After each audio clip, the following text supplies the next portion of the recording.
당신 얼굴 보기도 싫어. 제발 좀 사라져줘. 남편 최병수의 목소리는 차가웠다. 아니 차갑다 못해 날이 서 있었다. 27년 함께 산 아내 이순자는 그 말을 듣는 순간 손에 들고 있던 국그릇을 놓칠 뻔했다. 뜨거운 된장국이 손등에 튀었지만 아프지도 않았다. 병수 씨 방금 뭐라고 했어요? 못생겼다고. 내가 왜 이런 여자랑 살아야 하냐고. 순자는 웃었다. 웃을 수밖에 없었다. 울면 지는 것 같아서. 27년 동안 이 남자 뒷바라지 하느라 미용실 한 번 못 간 손이었다. 셋 낳고 키우느라 허리가 휜 몸이었다. 그 몸이 못생겼다고 했다. 그날 이후 남편의 트집은 날마다 새로워졌다. 반찬이 짜다, 걸음걸이가 꼴사납다, 목소리가 듣기 싫다. 그리고 어느 날 밤 순자는 남편의 휴대폰에서 저장되지 않은 번호로 온 문자 하나를 보고 말았다. 오빠 나 기다려. 우리 이제 시작이잖아. 하지만 이후 드러난 진실은 순자 혼자만 무너뜨린 게 아니었다. 병수 자신의 인생까지 완전히 박살내버렸다. 이순자는 경기도 양평 출신이다. 넉넉하지 않은 집안에서 5남매 중 셋째로 태어나 고등학교를 졸업하자마자 서울로 올라와 봉제 공장에 다녔다. 22의 선을 봐서 만난 남자가 최병수였다. 서울 변두리 작은 철물점 아들. 잘생기지도 특별히 능력이 있지도 않았지만 눈빛이 따뜻해 보였다. 나만 믿어요. 내가 꼭 잘 될 거야. 그 한마디에 순자는 시집을 갔다. 결혼 초반은 가난했다. 신혼집은 반지하 월세방 한 칸이었고 병수는 건설 현장 일용직을 전전했다. 순자는 반찬 가게 아르바이트를 하면서 살림을 꾸렸다. 첫째 아들 민준이 태어났을 때 병원비가 없어서 친정어머니한테 손을 벌렸다. 그래도 괜찮았다. 함께니까. 병수가 36의 작은 인테리어 회사에 취직하면서 살림이 조금씩 나아졌다. 순자는 둘째 딸 민정이를 낳고 셋째 아들 민호까지 낳았다. 셋을 키우면서 순자는 단 한 번도 직장을 구하러 다니지 않았다. 남편이 당신은 집만 봐줘. 내가 다 책임질게라고 했으니까. 그 말을 믿었다. 30년 가까이. 병수의 인테리어 회사가 잘 됐다. 2000년대 초반 아파트 붐이 불면서 일감이 쏟아졌고 병수는 독립해서 자기 회사를 차렸다. 직원 10명짜리 작은 회사였지만 그 무렵 순자네는 서울 은평구의 아파트를 장만했다. 32평이었지만 순자한테는 궁궐 같았다. 그때 병수가 처음으로 변하기 시작했다. 넥타이를 매기 시작했다. 회식이 늘었다. 주말에도 바이어 미팅이라며 나갔다. 처음엔 그냥 그런가 보다 했다. 사업이 잘 되니까 바쁜 거겠지. 하지만 어느 날부터 병수의 눈빛이 달라졌다. 순자를 바라보는 눈이 더 이상 따뜻하지 않았다. 밥 다 됐어요. 소금 좀 더 넣지. 맛도 없어. 전에는 없던 말이었다. 병수 씨 오늘 어디 아파요? 아프긴. 당신 목소리가 귀에 거슬려서 그래. 순자는 그냥 웃었다. 그러려니 했다. 나이 들면 남자가 까다로워진다고 친구들도 다 그런다고 했으니까. 그러다 올해 봄 정말 이상한 일이 생기기 시작했다. 병수가 갑자기 다이어트를 시작했다. 헬스장에 등록하고 새 옷을 사고 머리를 염색했다. 62살이 무슨 머리 염색이냐 싶었지만 순자는 잘 됐네요. 건강 챙기는 거지 하고 넘겼다. 그런데 그 다음 달부터였다. 아침마다 트집이 시작됐다. 당신 좀 꾸미고 다녀. 꼴이 그게 뭐야? 나이가 나이인데 좀 관리해야지. 그러니까 맨날 아줌마 소리 듣지. 거울 한번 봐. 저게 사람 얼굴이야? 처음엔 상처를 받았다. 그 다음엔 화가 났다. 그 다음엔 무감각해졌다. 그러던 어느 화요일 밤이었다. 병수가 샤워하러 욕실에 들어간 사이 거실 탁자에 놓인 휴대폰이 울렸다.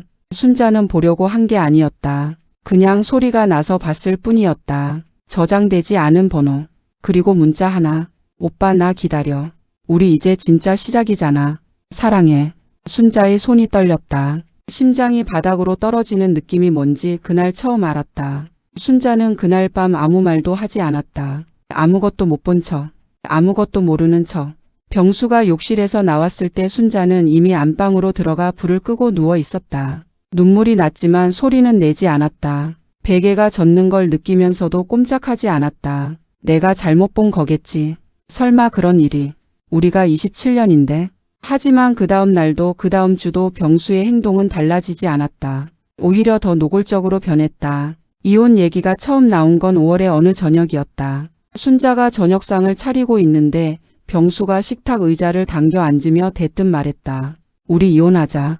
된장찌개 냄비를 들고 있던 순자의 손이 멈췄다. 지금 뭐라고 했어요? 이혼하자고. 우리 이제 같이 살 이유 없잖아. 애들도 다 컸고. 병수 씨 제정신이에요? 제정신이야. 오히려 나 지금 제일 정신 맑아. 그날 저녁 순자는 밥을 한 숟갈도 못 먹었다. 이후 병수의 이혼 요구는 점점 구체적으로 변했다. 재산 분할 얘기를 꺼내고 변호사 얘기를 했다. 아이들한테 말하기 전에 조용히 정리하자고 했다. 순자는 어이가 없어서 웃음이 나왔다. 조용히요? 내가 27년을 살았는데 조용히 나가라고요? 당신이 내 발목 잡고 있잖아. 나는 아직 살 날이 많은 사람이야.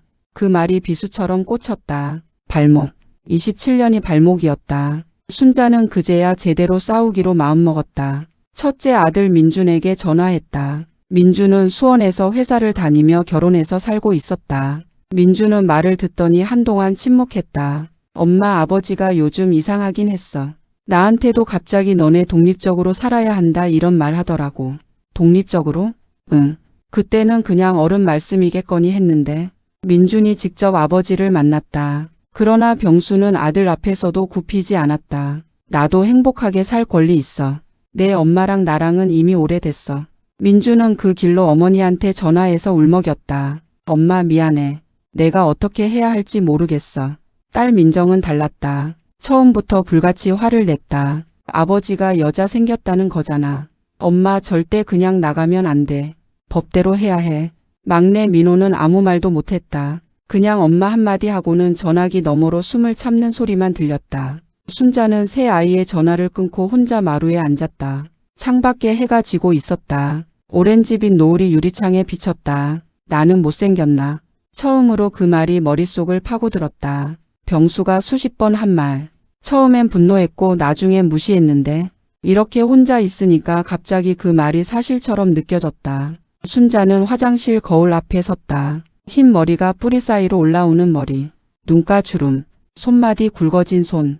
배 위에 3번 임신의 흔적이 남아있는 몸. 못생긴 게 아니었다. 살아온 거였다. 그런데 왜 이 눈물이 멈추지 않는 걸까?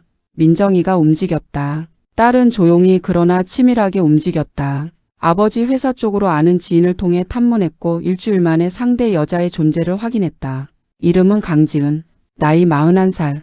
병수보다 21살 어렸다. 병수 회사의 인테리어 자재를 납품하는 업체의 영업직 여직원이었다. 2년 전부터 관계가 시작된 것으로 보였다. 민정이 그 정보를 가지고 어머니한테 왔을 때 순자는 놀랍게도 별로 놀라지 않았다. 알고 있었어. 엄마 언제부터? 작년 가을부터 느꼈어. 근데 확인하기 싫었어. 확인하면 진짜가 되니까. 민정은 어머니 앞에서 눈물을 쏟았다. 순자는 오히려 딸 등을 토닥였다. 울지 마. 엄마가 더 강해야 해. 그러나 진짜 충격은 그 다음에 왔다. 민정이 강지은에 대해 더 깊이 파고들면서 알아낸 사실이 있었다. 강지은은 현재 임신 중이었다. 넉 달째. 그 말을 들은 순자는 아무 표정도 짓지 못했다. 넉 달이요? 응 엄마. 순자는 자리에서 일어나 부엌으로 갔다. 냉장고를 열었다가 닫았다. 아무것도 꺼내지 않았다. 그냥 서 있었다. 아이. 그 남자가 새로운 아이를 갖는다. 내가 셋을 낳았는데. 첫째 낳을 때 병원비 없어서 친정어머니한테 손 벌렸는데. 둘째 낳고 산후 우울증 와서 혼자 방에서 울었는데. 셋째 낳고는 허리 디스크가 터져서 6개월을 누워 있었는데. 그 아이들을 키우면서 내가 포기한 게 얼마나 많은데. 그 생각들이 한꺼번에 쏟아졌다. 그리고 처음으로 분노가 왔다. 제대로 된 분노가. 그날 밤 순자는 병수 앞에 앉았다. 나 알고 있어요. 병수는 리모컨을 손에 쥔 채 TV를 보고 있다가 순자를 봤다. 뭘? 강지은 씨. 넉 달 됐다며요. 병수의 손에서 리모컨이 떨어졌다. 긴 침묵이 흘렀다. 그리고 병수가 입을 열었다. 이혼해줘. 부탁이야. 순자는 그 말을 듣는 순간 어떤 문이 닫히는 소리를 들었다. 마음속 깊은 곳에서 철컹하고. 부탁이요? 27년 살았는데 부탁이에요? 미안해. 근데 나 그 사람이랑 살아야겠어. 당신 입에서 미안하다는 말이 나오네. 정말. 그날 이후 순자는 이혼을 막겠다는 생각을 버렸다. 그 대신 다른 걸 생각했다. 제대로 받아내야 한다. 민정이 변호사를 소개했다. 여성 이혼 전문 변호사였다. 순자는 생전 처음 변호사 사무실에 들어가 앉았다. 무릎 위에 올린 손이 떨렸다. 변호사가 물었다. 결혼 생활 동안 공동으로 형성된 재산이 있나요? 있죠. 아파트 한 채, 남편 회사 지분, 퇴직연금. 사모님께서 직접 경제활동을 하신 기간은요? 없어요. 애 셋 낳고 집에만 있었어요. 변호사가 잠시 펜을 내려놓으며 말했다. 사모님, 그게 경제활동이에요. 그리고 법은 그걸 인정합니다. 그 말에 순자는 왜인지 눈물이 났다. 변호사는 재산 목록을 정리하기 시작했다. 은평구 아파트, 시세 9억 원, 병수 회사 지분 60%, 추상가치 약 4억, 퇴직연금 및 금융자산, 그리고 혼인 기간 중 형성된 재산에 대한 기여분. 유책 배우자가 먼저 이혼 청구를 하면 불리해요. 상대방이 간통 증거가 있고 임신까지 확인된 상황이라면 위자료 청구도 가능합니다. 그런데 여기서 반전이 일어났다. 변호사가 서류를 검토하다가 멈칫했다. 사모님, 이 아파트 명의가 어떻게 되어 있나요? 남편 단독 명의예요. 처음 살 때 그냥 그렇게 했어요. 변호사의 표정이 굳었다. 회사 지분도 남편 단독이고요. 네. 금융 계좌는요? 남편 거 따로 있고 저는 생활비 통장만 있어요. 변호사가 잠시 말을 멈췄다가 조심스럽게 입을 열었다. 사모님, 한 가지 더 여쭤봐도 될까요? 혹시 이 아파트가 최근에 담보대출이 생긴 거 알고 계셨나요? 순자는 눈을 깜빡였다. 담보대출이요? 알고 보니 병수는 6개월 전부터 아파트를 담보로 2억 5천만 원을 대출받아 있었다. 그 돈의 흐름을 추적해보니 대부분이 강지은 명의의 전세 자금으로 들어가 있었다. 순자는 그 말을 듣는 순간 의자에서 무너지듯 등이 등받이에 기댔다. 집을 담보로 잡혔다. 내가 27년 살면서 한 번도 명예 바꾸자고 안 했던 그 집이. 믿었으니까. 그걸 담보로 다른 여자 집에 돈을 넣었다. 딸 민정한테 이 사실을 전하는 전화를 하면서 순자는 처음으로 소리를 내어 울었다. 전화기 너머로 민정도 울고 있었다. 아들 민주는 당장 아버지한테 달려갔다. 아버지, 이게 말이 됩니까? 엄마 집 담보로 딴 여자한테 돈을 넣었어요. 병수는 처음엔 부인했다. 그러나 증거 앞에 침묵했다. 그 돈은 내가 갚을게. 갚는 게 문제가 아니잖아요. 민준의 목소리가 떨렸다. 병수는 그 앞에서도 끝까지 고개를 들지 못했다. 그날 밤 병수는 처음으로 순자에게 직접 사과했다. 미안해. 잘못했어. 순자는 대답하지 않았다. 그 말이 27년 만에 진심인지 그냥 상황에 몰린 말인지 이제는 구분이 되지 않았다. 재판은 빠르게 진행됐다. 병수 쪽에서 소송을 취하하고 협의 이혼으로 돌아섰다. 처음엔 재산을 최대한 지키려 했으나 증거가 너무 명확했다. 간통에 준하는 유책행위, 임신, 아파트 담보 대출 후 제3자 이전. 변호사는 순자에게 충분히 싸울 수 있다고 했다. 최종 합의 내용은 이랬다. 아파트 명의를 순자 앞으로 이전. 대출금 2억 5천은 병수가 전액 책임. 위자료 7천만 원. 재산 분할로 병수 회사 지분 30% 현금 정산. 순자는 서명을 하는 날 손이 떨렸다. 떨렸지만 멈추지 않았다. 서명을 마치고 나오는 길에 민정이 어머니 손을 꼭 잡았다. 엄마, 이제 엄마 인생 살아. 순자는 웃었다. 웃음이 나왔다. 그런데 그날 저녁 뜻밖의 소식이 왔다. 강지은이 유산을 했다는 것이었다. 5달째에 접어들던 아이가. 병수는 강지은 곁에 있었고 그 이후 강지은이 병수를 떠났다는 말이 들렸다. 처음부터 병수에게 원했던 건 안정적인 생활이었는데 모든 재산이 정리되고 나자 그 매력이 사라진 것이었다. 순자는 그 소식을 듣고 아무 말도 하지 않았다. 불쌍하다는 생각도 들지 않았고 통쾌하다는 생각도 들지 않았다. 그냥 멍했다. 사람의 인생이 이렇게 되는구나 하는 생각만 들었다. 며칠 후 병수한테서 문자가 왔다. 순자야, 나 요즘 몸이 안 좋아. 미안하다. 순자는 그 문자를 오래 바라봤다. 미안하다. 얼마나 많은 걸 그 두 글자에 담은 걸까? 아니면 얼마나 많은 걸 그 두 글자로 퉁치려는 걸까? 답장을 하지 않았다. 대신 다음날 아침 순자는 생전 처음으로 혼자 미용실에 갔다. 딸이 추천해준 동네 미용실이었다. 원장은 60대 여자였고 말이 잘 통했다. 어떻게 해드릴까요? 짧게 잘라주세요. 시원하게. 머리카락이 잘려나가는 동안 순자는 거울을 바라봤다. 흰 머리카락이 바닥에 떨어졌다. 그리고 점점 가벼워지는 머리.